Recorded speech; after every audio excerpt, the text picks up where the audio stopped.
We're going to continue to build upon what we built last week, and we're focusing on the things that matter the most, and that's how do you execute. One of the things that I really want to bring home this week is how we use progressive overload.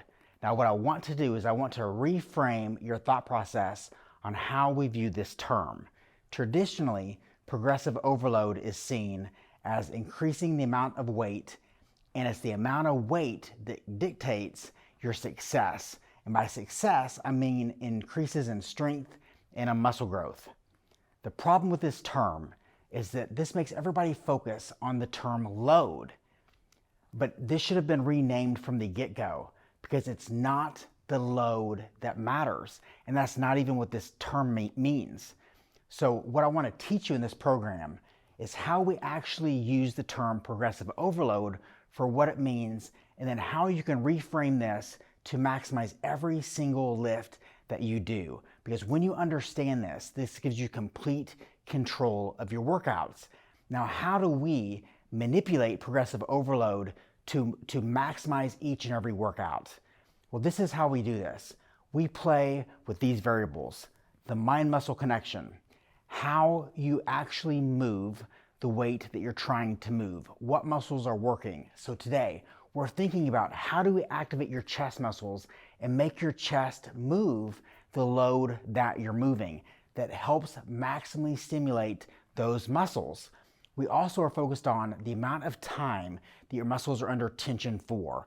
So we're going to choose the duration that science tells us is the most effective for building muscle, and that's this window of time between 45 seconds and 90 seconds. So we're going to focus on the mind-muscle connection for that certain time under tension window with a certain effort that drives near failure, because it's near failure that helps stimulate the things that are so important to build muscle and that cause that rebuild and repair of those tissues.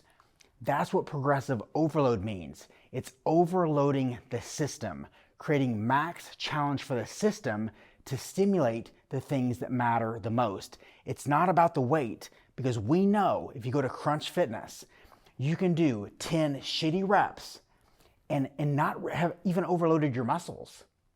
It's not the weight.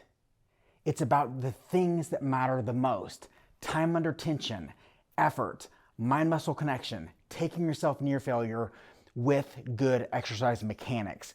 That's how you overload the muscles to create the response for max muscle growth. The term progressive overload does not mean the amount of weight you lift. It's overloading the system. And the coolest part is that when you understand this, you can manipulate the variables that you need to manipulate, and you can change it set by set without worrying about the amount of weight. And you can also reduce the amount of strain and stress on your joints, which are so important. Today is chest day.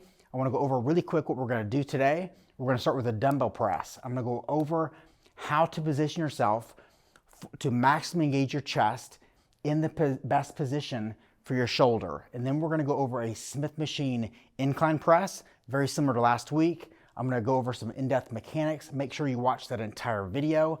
And then I'm going to go over the cable fly and some really important points to know that are going to help ensure that you get the most from that exercise. And then our next workout, we're going to go over back. So let's get this thing started. We've got a lot to do. Let's hit chest today, week number 2. Let's do this thing.